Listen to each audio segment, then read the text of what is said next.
पति की मौत के बाद सुधा और उसकी बेटी प्रिया अपनी देवरानी और देवर के सहारे किसी तरह दिन काट रही थी। सुधा का देवर पीयूष तो फिर भी ठीक था, लेकिन उसकी देवरानी बहुत खराब थी।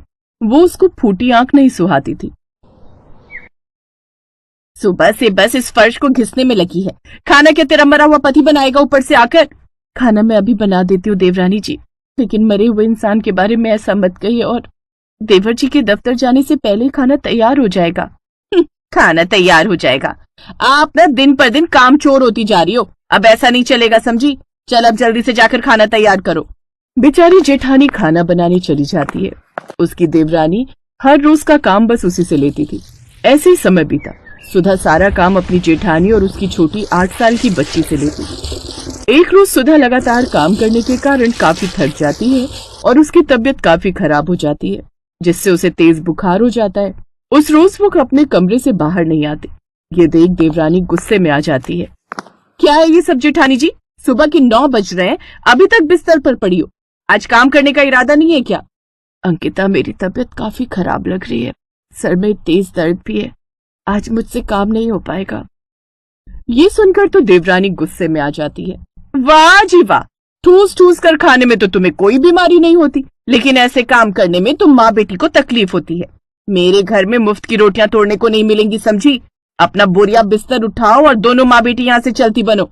अंकिता उनके सामान की पोटली उठाकर फेंक देती है, साथ ही उन दोनों को घर से भी निकाल देती है। ऐसा मत करो देवरानी जी, मेरी बच्ची के बारे में तो सोचो। मैं उसे लेकर कहाँ जाऊंगी? वैसे भी मैं यहाँ जितना काम करती हूँ उतना कहीं और करूँ तो हमें 2 वक्त की रोटियां तो मिल ही जाएंगी। अच्छा, मुझ पर एहसान जताती है। मिल ही जाएंगी तो यहाँ क्या कर रही है? निकल यहाँ से और भीख मांग कर खा।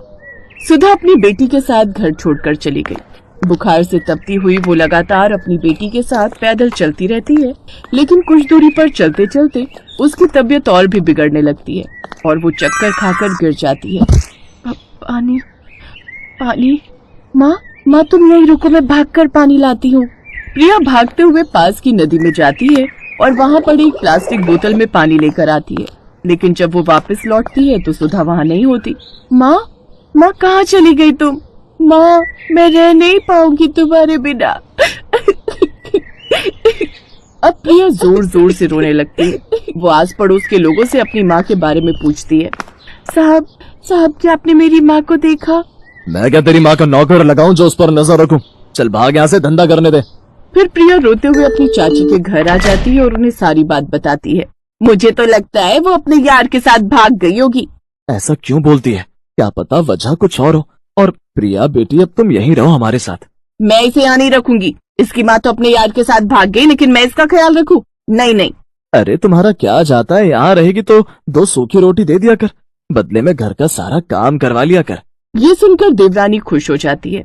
अब वो प्रिया से दिन रात काम करवाती रहती और अपने बेटे का जूठा बासी खाना उसे खाने को देती। मैं नहीं खाऊंगी ये जूठा खाना। ज्यादा बकवास मत कर, नहीं तो ये भी नहीं मिलेगा, समझी? अगर तुझे यहाँ रहना है तो जूठा और बासी खाना ही खाना पड़ेगा। अब वो उसे बासी खाना खाने को ही देती। भूख से मजबूर उसे अब वो खाना ही खाना पड़ता है। एक रोज देवरानी का बेटा अंकुश अपनी माँ से जिद करता है। माँ, मुझे मैक्रोनी खानी है। मेरे स्कूल के थोड़ी दूर पर एक ठेला है, सुना है वहाँ की मैक्रोनी बहुत ही अच्छी होती है। पापा को बोलो हमें लेकर चले वहाँ। सुना है वहाँ बहुत लोगों की भीड़ आती है उसकी मैक्रोनी खाने। अच्छा, फिर तो मैं अभी तुम्हारे पापा को फोन करती हूँ कि वो शाम को जल्दी घर आ जाए और हमें वहाँ लेकर चले। अंकिता अपने पति को फोन कर देती है। मैक्रोनी खाने का तो मेरा भी बड़ा मन है। ठीक है, मैं शाम को जल्दी घर आऊंगा, तब चलेंगे उस ठेले पर। शाम को वो सभी उस ठेले पर जाने के लिए तैयार हो जाते हैं, लेकिन तभी प्रिया बोलती है। चाचा, मैं भी मैक्रोनी खाने जाऊंगी, मेरा भी बड़ा मन है। हाँ, जैसे तेरा बाप तो जायदाद छोड़कर गया है ना। क्यों गुस्सा करती हो अंकिता? चलने दो, इसे भी बच्ची है, इसका भी मन होगा। अब वो सभी उस ठेले पर मैक्रोनी खाने चले जाते हैं, जहाँ काफी लंबी भीड़ लगी हुई थी। अरे बाप रे, इतनी लंबी लाइन लगी है यहाँ तो। ऐसे में तो रात तक नंबर आएगा। ऐसा करते हैं, आज कहीं और से कुछ खा लेते हैं, यहाँ हम फिर किसी दिन आएंगे। वो लोग वहाँ से जाने लगते हैं, तभी कुछ ग्राहक आपस में बात करते हुए। गजब स्वाद है इस मैक्रोनी वाले के हाथों में। इतनी टेस्टी मैक्रोनी तो हमने आज तक नहीं खाई। ये सुनते ही देवरानी के कान खड़े हो गए। क्या सचमुच में इतनी अच्छी मैक्रोनी है यहाँ की? अब तो हम खा कर ही जाएंगे, फिर काफी देर तक इंतजार भी करना पड़े तो कोई बात नहीं। अब वो भी ठेले पर नंबर लगाने के लिए खड़े हो जाते हैं। फिर जैसे ही उनका नंबर आता है तो ठेले पर खड़ी औरत को देख वो हैरान रह जाते हैं, क्योंकि वो और कोई नहीं बल्कि सुधा ही थी। सुधा को देखते ही प्रिया भागकर अपनी माँ के पास जाती है और उससे लिपट जाती है। माँ तुम जिंदा हो माँ? और तुम यहाँ कैसे? उस दिन तुम चक्कर खाकर गिर गई थी, फिर कहाँ गायब हो गई थी? मैंने तुम्हें कितना ढूंढा माँ, लेकिन तुम कहीं नहीं मिली। बेटी, उस दिन मैं जब तेज तबीयत खराब होने के कारण वहाँ पड़ी हुई थी तब। मुझे बचा ले प्रभु, मेरी बच्ची को अनाथ मत होने देना। तभी वहाँ से एक बूढ़ा आदमी ठेला लेकर आ रहा था। अरे बेटी, तुम्हारी तबीयत तो बहुत खराब है, आओ चलो मेरे साथ, मैं तुम्हें दवाई पानी देता हूँ। लेकिन मैं कुछ कहने सुनने की होश में नहीं थी।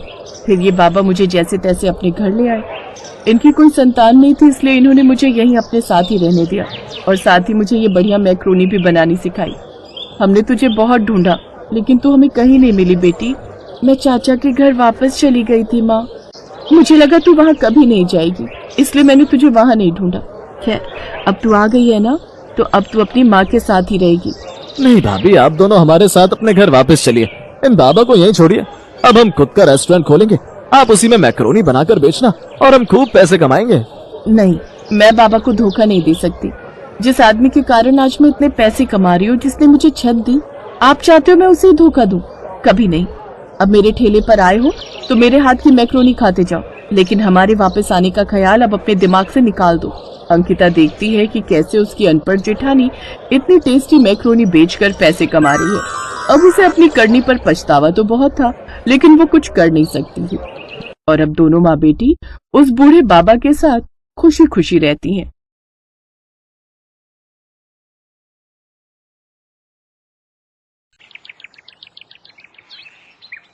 अरे बहन जी, घर की बहू में तो साक्षात माँ अन्नपूर्णा का वास होता है। अपने परिवार को अच्छा अच्छा स्वादिष्ट और ताजा भोजन खिलाना तो हर औरत का धर्म होता है। बिल्कुल सही कह रही हो बहन जी, लेकिन आजकल पारिवारिक लड़की ढूंढ पाना उतना ही मुश्किल है जैसे गधे के सर में सींग। अब आप हमें ही ले लीजिए। अर्णव मेरा इंजीनियर है, कम से कम लाखों में सैलरी है उसकी, लेकिन फिर भी अपनी पसंद की लड़की नहीं मिल रही। वो क्या है ना, मेरा अर्णव विदेशी खाना खाने का बड़ा ही शौकीन है। कहता है सिर्फ उसी लड़की से शादी करूंगा जो विदेशी खाना यानी कॉन्टिनेंटल फूड, हाँ कॉन्टिनेंटल फूड बनाना जानती होगी। और आपको तो आजकल की लड़कियों का पता ही है, इंडियन खाना तो उनसे बनता नहीं, तो विदेशी तो क्या ही बनाएंगी। अरे ना ना ना बहन जी, सब लड़कियां एक सी ना होती। मेरी सानवी तो हर तरह का खाना बनाना जानती है, खासकर वो विदेशी कॉन्टिनेंटल फूड। फिर तो जल्दी से उसे बुला दीजिए। उर्मिला अपनी बेटी को बुलाने अंदर जाती है। देखो सानवी, जो भी हो बस इस इंटरव्यू को क्लियर कर ले। बहुत बड़ी पार्टी आई है रिश्ते के लिए, खूब नौकर चाकर और गाड़ियां हैं घर में। तेरी बात पक्की हो गई ना तो तू राज करेगी राज। और सुनना, मैंने तेरी तारीफ में बड़े बड़े कसीदे पढ़ दिए हैं कि तुझे बहुत ही बढ़िया बढ़िया कॉन्टिनेंटल खाना बनाना आता है। माँ, मुझसे आलू पूड़ी रोटी सब्जी ये सब तो ठीक से बनता नहीं। पराठा बनाती हूँ तो पहचानना मुश्किल हो जाता है कि पराठा है या श्रीलंका का मैप। और कॉन्टिनेंटल डिशेस का तो मुझे नाम तक नहीं पता। अरे शुरू शुरू में तू ना वो यूट्यूब देखकर बना लियो, फिर जब उनका मन भर जाएगा कॉन्टिनेंटल खाना खाकर तो वो खुद ही मना कर देंगे बनाने को। वैसे भी अंग्रेजों का ये बेतुका खाना ज्यादा दिन तक थोड़ी ना खाया जाता है। चल अब अच्छे से टचअप लेकर बाहर आ जा। तैयार होकर सानवी बाहर आ जाती है। फिर बातचीत में अर्णव की मम्मी और अर्णव को सानवी बहुत पसंद आती है। साथ ही जब वो ये पूछते हैं कि उसे कॉन्टिनेंटल खाना बनाना आता है तो इस पर सानवी कहती है, कॉन्टिनेंटल खाना जी, वो बनाना तो मेरे बाएं हाथ का खेल है। ये बात सुनते ही लड़के वाले झट से शादी के लिए तैयार हो जाते हैं। कुछ ही दिनों में दोनों की शादी भी हो जाती है।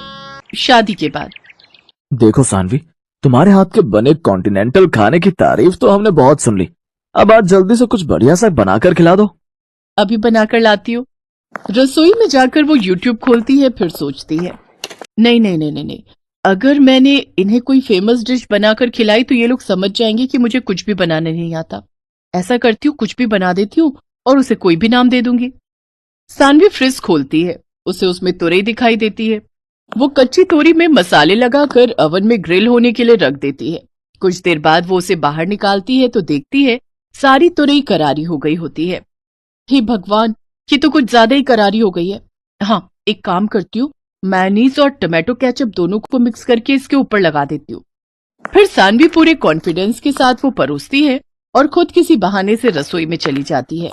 वो डिश देखकर अर्णव अपनी माँ से कहता है, छी माँ, ये कौन सी सब्जी की डेड बॉडी है, काली पीली सी। छी माँ, मुझे तो देखते ही उल्टी आ रही है। ऐसा ना हो मुझे उल्टी हो जाए। चुप कर तू, पता भी है मैंने कितने कसीदे पढ़े हैं तेरी तारीफों के। तू मॉडर्न है, तुझे विदेशी कॉन्टिनेंटल खाना पसंद है। अब कहीं बहू को पता चलेगा ना तू ऐसा है तो कहेगी किन गवार लोगों से पाला पड़ गया है। अब उसने बनाया है तो कॉन्टिनेंटल डिश ही होगी कोई। तू तो बस बीच बीच में झूठी मूठी तारीफ करता रही हो। ठीक कहती हो माँ, लेकिन सच्ची में माँ, ये बहुत ही वाहियात है खाने में। तभी सानवी वहां आ जाती है। वाह वाह बहू, क्या मजेदार कॉन्टिनेंटल खाना बनाया है तूने। इतना मजेदार खाना तो मैंने किसी 5 स्टार होटल में भी नहीं खाया।